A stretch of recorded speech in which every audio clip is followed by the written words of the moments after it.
AI Superpowers, China, Silicon Valley, and the New World Order by Kai-Fu Lee. Picture this. A 19-year-old kid sits in a leather chair, stage lights beating down on him. He's rubbing his temples like he's got the mother of all headaches. But here's the thing. This isn't some college exam. This is a straight-up battle. And his opponent? Not human. It's AlphaGo, an artificial intelligence built by Google. The game they're playing is Go, an ancient board game so complex it has more possible moves than there are atoms in the entire universe we know about. This teenager, KG, happens to be the best human Go player alive. For centuries, masters believed Go was an art form, something that needed that special human touch, that mystical intuition no machine could ever crack. But on this day in May 2017, the machine wasn't just winning. It was systematically, coldly, perfectly taking apart the best player humanity had to offer.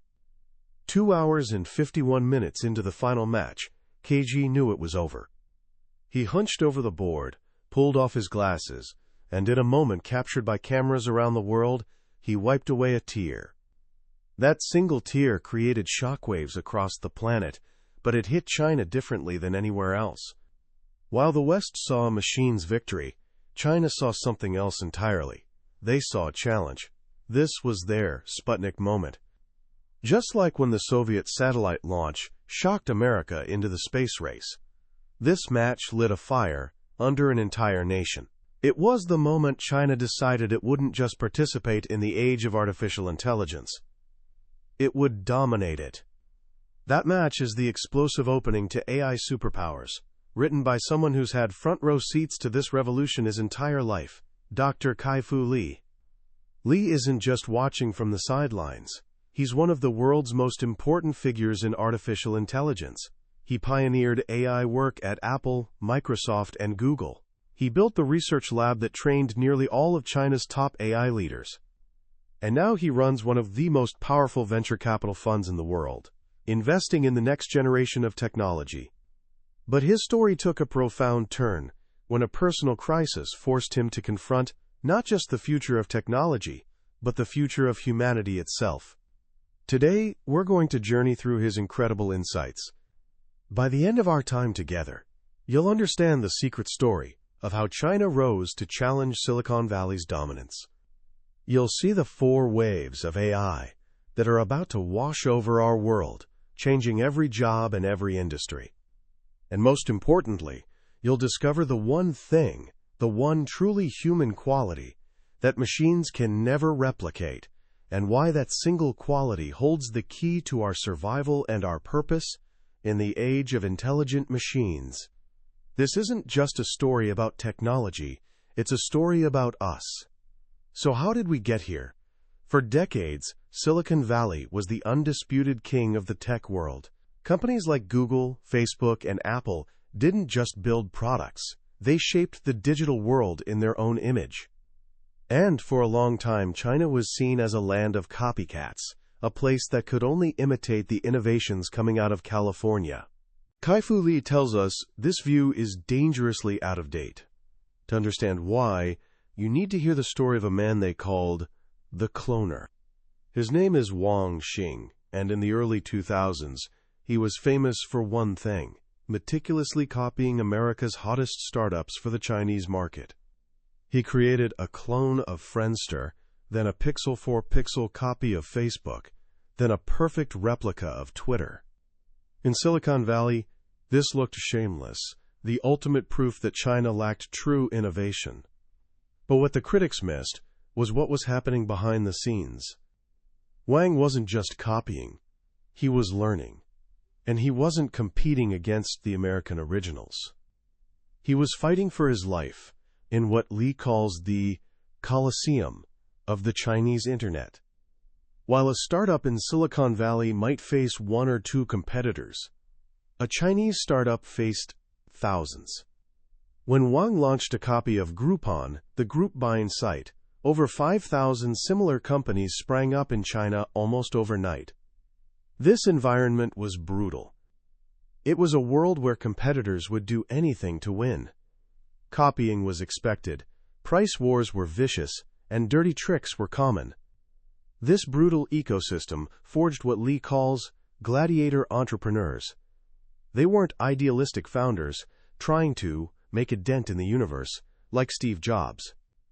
Many came from humble beginnings, driven by hunger and an ultimate goal of getting rich. They were scrappy, market-driven, and incredibly fast. They learned to build products, innovate business models, and build a fortress around their company, all while fighting off 1,000 enemies at once. And guess what? The Gladiator won. Wang Xing's Groupon clone, Meituan, is now valued at $30 billion, making it one of the most valuable startups in the world. The original Groupon? It's faded into near irrelevance. The most valuable product of China's copycat era wasn't a piece of software. It was the entrepreneurs themselves. These gladiators are one of China's secret weapons. But they had another one that's even more powerful. Kai-Fu Lee explains that the AI revolution is driven by two major shifts. First, we've moved from an age of discovery to an age of implementation. The hard, foundational research in AI has largely been done, pioneered by thinkers in the West. Now the game is about applying that technology to real-world problems. It's like the difference between discovering electricity and actually building all the appliances that use it.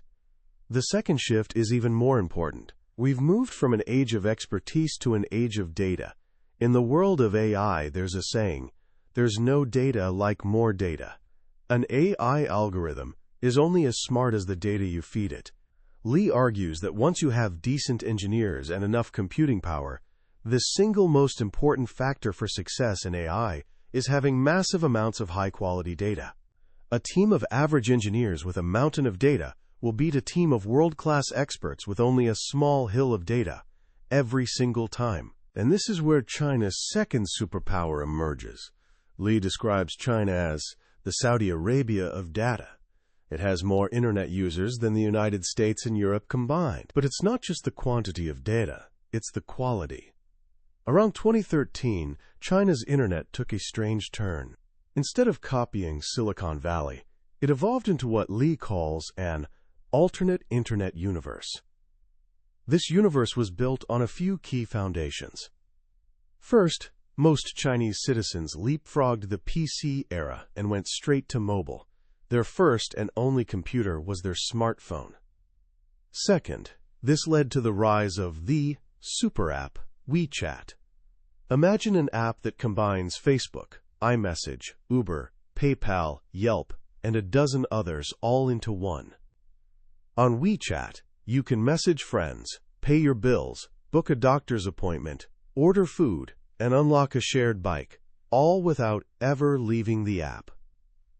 The final piece was the mobile payment revolution. In China's cities, cash has almost completely disappeared. Everyone, from fancy restaurants to street food vendors and even beggars, uses QR codes on their phones to pay for everything. This created a completely cashless society, something unseen anywhere else in the world. This alternate universe created a fire hose of data about the real world. While Google knows what you search for and Facebook knows what you like, Chinese tech companies know what you buy in a physical store, where you eat lunch, how you commute to work, and what time you book your doctor's appointments. This created the world's richest datascape, tailor-made for the age of AI implementation. With gladiatorial entrepreneurs and an ocean of data, the stage was set. The final ingredient was a government willing to put its thumb on the scale. After the AlphaGo match, the Chinese central government issued an ambitious plan to become the world leader in AI by 2030. This acted as a starting pistol for mayors and local officials across the country, who began pouring billions of dollars into subsidies, creating AI development zones, and offering generous government contracts to AI companies. While the U.S. government often takes a hands-off approach, fearful of picking winners, Lee explains that China's techno-utilitarian culture is willing to make big, sometimes inefficient, bets on technologies it believes will drive the country forward. So we have the players and the battlefield, but how will this revolution actually unfold? Lee breaks it down into 4 waves of AI. The first wave is Internet AI. This is the AI you're already familiar with. It's the recommendation engine that powers YouTube, Amazon, and Netflix. It learns your preferences and serves up content to keep you clicking. China is particularly strong here, with companies like Toutiao, a news app run entirely by algorithms instead of human editors, becoming massively popular and valuable. Li predicts that in this wave, China and the US are currently tied, but China will pull ahead slightly in the next 5 years due to its massive user base. The second wave is business AI. This is about using AI to optimize traditional industries like insurance, banking, and medicine. Imagine an AI that can analyze millions of loan applications to make smarter lending decisions, or an AI that can scan medical records to diagnose diseases with greater accuracy than human doctors. Here, the US has a commanding lead because its corporations have been collecting well-structured data for decades. China is catching up in areas where it can leapfrog old systems, like with AI-powered microloans for people without credit cards. But Li believes the US will maintain its advantage here for a while. The third wave is perception AI. This is where things start to feel truly futuristic. This wave is about giving machines eyes and ears, digitizing the physical world through sensors, cameras, and microphones. This wave blurs the line between the online and offline worlds, creating what Li calls OMO, online merge offline. Think of a smart supermarket where a shopping cart greets you by name, knows your shopping list based on what's in your smart fridge at home, and lets you pay just by scanning your face. Or an AI-powered classroom that uses cameras to track student attentiveness and customizes homework for each child's specific needs. China has a huge advantage here for 2 reasons. First, the cultural attitude toward privacy is more relaxed, allowing for more data collection in public spaces. Second, the city of Shenzhen is the world's undisputed capital of hardware manufacturing, making it incredibly fast and cheap to build the smart devices, sensors, and cameras this wave requires.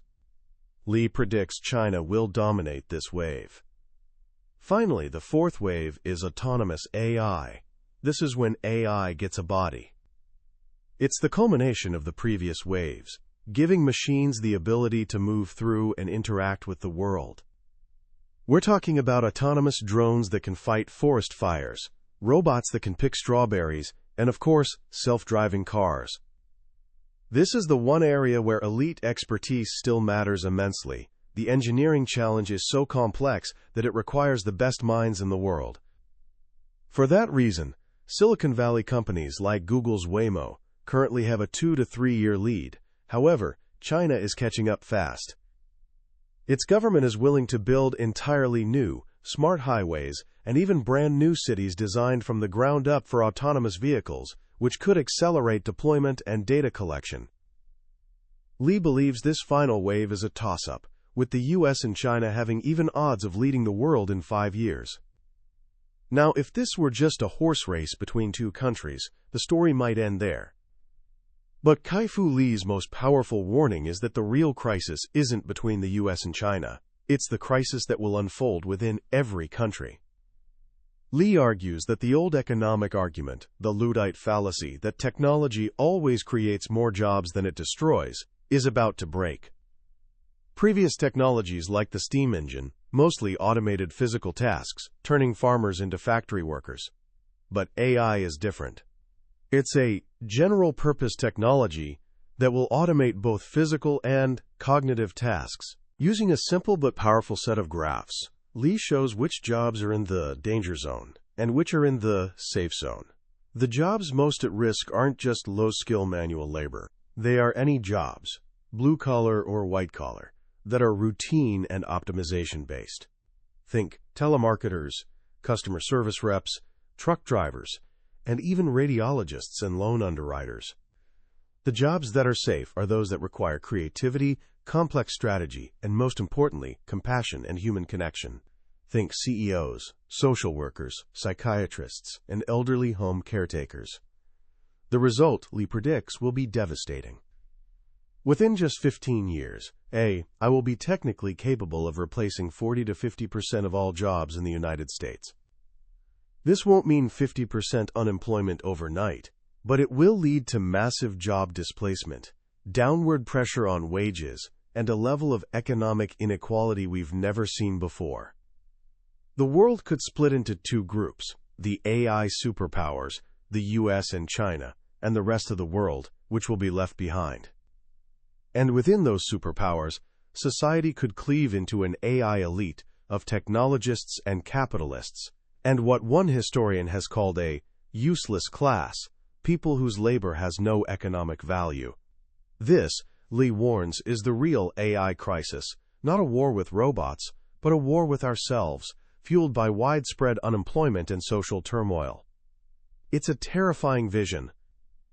And for a long time, that might have been where Kai-Fu Lee's analysis ended. But then his own life was thrown into crisis. In 2013, at the height of his career, Lee was diagnosed with stage 4 lymphoma. He was given just months to live. This diagnosis shattered his world. For his entire adult life, he had lived like an algorithm, obsessively optimizing his time to maximize his impact and influence. He even woke himself up twice every night, just to answer emails. He had treated his family with the cold calculation of an engineer, spending just enough time with them so they wouldn't complain before rushing back to his work. Staring death in the face, he realized that all his achievements, all his influence, all his wealth meant nothing. The only thing that mattered was the love he had failed to give to the people closest to him. In his own words, mesmerized by my quest to create machines that thought like people, I had turned into a person that thought like a machine. This profound realization changed him. He survived his cancer, but he came back a different man. He reordered his life, putting his family first and dedicating himself to sharing compassion and love. And through this deeply personal journey, he found a new vision for our shared future with AI.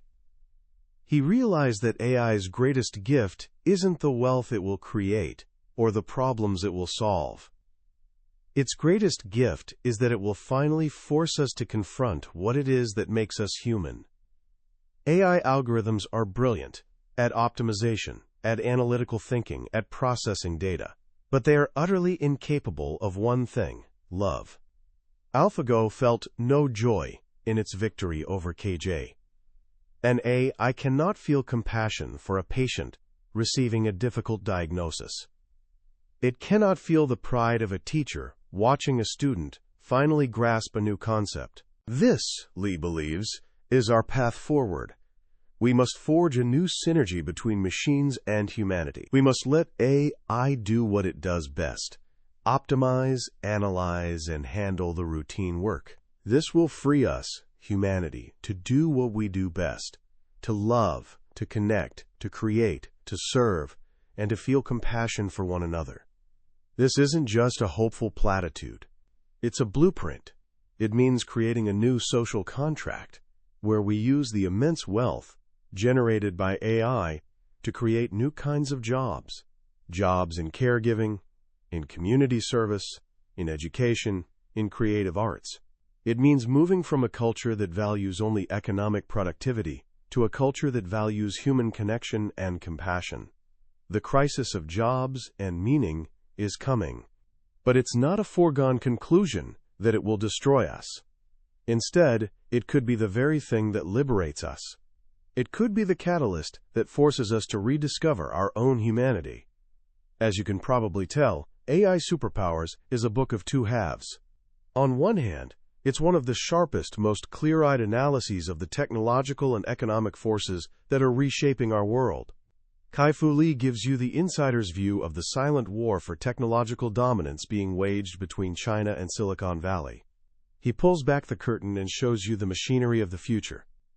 But on the other hand, it's a deeply personal and philosophical book about what it means to live a good life. The final chapters, where Lee shares his battle with cancer, are what elevate this book from a great business read to something truly profound. It's rare that an expert with such deep technical knowledge can also speak with such vulnerability and heart about the human condition. The most powerful lesson I took from this book is the reframing of our purpose. For so long, we've been taught that our value is tied to our job, to our productivity, to our ability to contribute to the economic engine. This book challenges that idea at its core. It suggests that perhaps the very definition of work is about to change.